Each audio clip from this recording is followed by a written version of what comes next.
আসসালামু আলাইকুম ভিউয়ার্স, আশা করি আল্লাহর অশেষ রহমতে আপনারা সবাই ভালো আছেন। আমি আজকে আপনাদেরকে দেখাবো খুব সহজে কিভাবে চিংড়ি মাছ কাটবেন এবং তা কিভাবে রসাবুনো করে রান্না করবেন। চলুন তাহলে দেখে নেওয়া যাক কিভাবে আপনারা খুব সহজে চিংড়ি মাছ কাটবেন এবং তারপরে সেটা মজাদার করে রান্না করবেন। যদি আপনারা আমার ভিডিওটি স্কিপ না করে পুরোটাই দেখেন তাহলে বুঝতে পারবেন খুব সহজে কিভাবে চিংড়ি মাছ কাটা যায় এবং তা খুব সহজে কিভাবে মজাদার করে রান্না করা যায়। চলুন তাহলে দেখে নেওয়া যাক।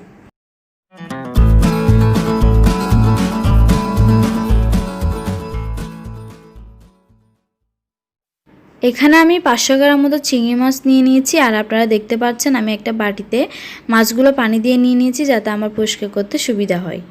এরপর আমি একটা কাঁচি নিয়ে নিয়েছি, কাঁচি দিয়ে আমি মাছের যে পা আর মাছের যে মাথা আছে ওগুলো আমি কেটে নিব। আপনারা মাছ কাটার সময় একটা জিনিস খেয়াল করবেন, চিংড়ি মাছের মাথায় একটা রগ থাকে, রগটা অনেক ময়লা থাকে, সেজন্য চিংড়ি মাছ কাটার সময় ওই রগটা নিয়ে ফেলতে হয়। আপনারা দেখতে পাচ্ছেন মাছগুলো আমি কাঁচির সাহায্যে খুব সহজে কিভাবে পরিষ্কার করে নিচ্ছি। এভাবে আমি মাছের মাথা আর পাগুলো কেটে নিব। কেটে নেওয়ার পর আপনারা দেখতে পাচ্ছেন এই যে রগটা আছে ওটা আমি বের করে নিব, কারণ ওটা থাকলে মাছের স্বাদটা ভালো লাগবে না, আর ওটাতে যেহেতু ময়লা থাকে সেজন্য আমি মাছের রগটা বের করে নিব। এখন আপনারা দেখতে পাচ্ছেন আপনারা ওইভাবে মাছের রগটা নিয়ে নেবেন। আপনারা চাইলে টুথপিকের সাহায্যেও মাছের রগটা নিয়ে ফেলতে পারেন।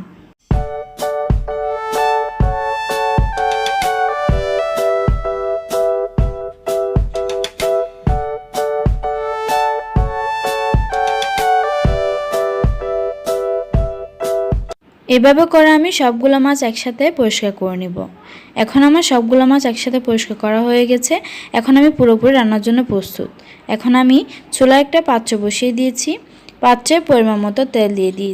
তেলগুলো গরম হয়ে আসলে আমি এখানে 2 থেকে 3টি রসুন কুচি করে দিয়েছি। এরপর আমি একটা বড় সাইজের পেঁয়াজ কুচি করে দিয়েছি। এরপর আমি এগুলো ভালো করে ব্রাউন কালার করে নেব। ব্রাউন কালার হয়ে আসলে আমি এর মধ্যে চিংড়ি মাছগুলো দিয়ে দিব। চিংড়ি মাছগুলো আমি এর জন্য ফ্রাই করে নেব যাতে চিংড়ি মাছের স্বাদটা রান্না করার পর আর একটু বেশি থাকে। আপনারা চাইলে চিংড়ি মাছগুলো মশলা কষানোর পরে দিতে পারেন, তবে আপনি যদি পেঁয়াজের সাথে চিংড়ি মাছগুলো একটু ফ্রাই করে নেন তাহলে স্বাদটা একটু বেশি হবে। এরপর আমি এখানে 1/2 চামচ পরিমাণ লবণ দিয়ে দিব। আপনারা আপনাদের স্বাদ অনুযায়ী দিয়ে দিবেন, কম বেশি যারা যেরকম খান। এরপর আমি 4 থেকে 5টি কাঁচামরিচ ফালি করে দিয়ে দিব। এরপর দিয়ে দিব 1.5 টেবিল চামচ পরিমাণ মরিচের গুঁড়ো, 1 টেবিল চামচ পরিমাণ হলুদের গুঁড়ো দিয়ে ভালো করে নেড়ে চেড়ে দিব যাতে মশলাগুলো মাছের ভিতর ঢুকে। এরপর 5 মিনিটের জন্য আমি ঢাকনা দিয়ে দিব যাতে মাছগুলো ভালো করে কষে যায়। 5 মিনিট পর ঢাকনা তোলার পর আপনারা দেখতে পাচ্ছেন মাছ থেকে আমার অনেকটা পানি বের হয়ে আসছে। আপনারা চাইলে পানিগুলো শুকিয়ে ফেলতে পারেন, আবার চাইলে পানিগুলো রাখতেও পারেন। আমি আবার নেড়েচেড়ে আবার 5 মিনিটের জন্য ঢাকনা দিয়ে দিব। 5 মিনিট পর ঢাকনা তুলে আপনারা দেখতে পাচ্ছেন আমার চিংড়ি মাছগুলো পুরো হয়ে গেছে। এখন আমি এখানে ধনিয়া পাতা কুচি দিয়ে গরম গরম পরিবেশন করব। এখন আমি চিংড়ি মাছগুলো একটা প্লেটে নিয়ে নিব। প্লেটে নিয়ে আমি আমার ইচ্ছে মতো পরিবেশন করে নিব। আপনারা আপনাদের ইচ্ছে মতো পরিবেশন করে নিতে পারেন।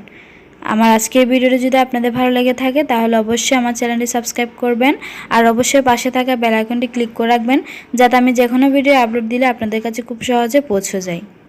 আমার আজকের ভিডিওটি যদি আপনাদের কাছে ভালো লেগে থাকে তাহলে অবশ্যই ফ্রেন্ডস অ্যান্ড ফ্যামিলিতে শেয়ার করবেন। আজকে এ পর্যন্ত। ইনশাআল্লাহ আরেকটি নতুন রেসিপি নিয়ে হাজির হব। সে পর্যন্ত সবাই ভালো থাকবেন, সুস্থ থাকবেন। আল্লাহ হাফেজ।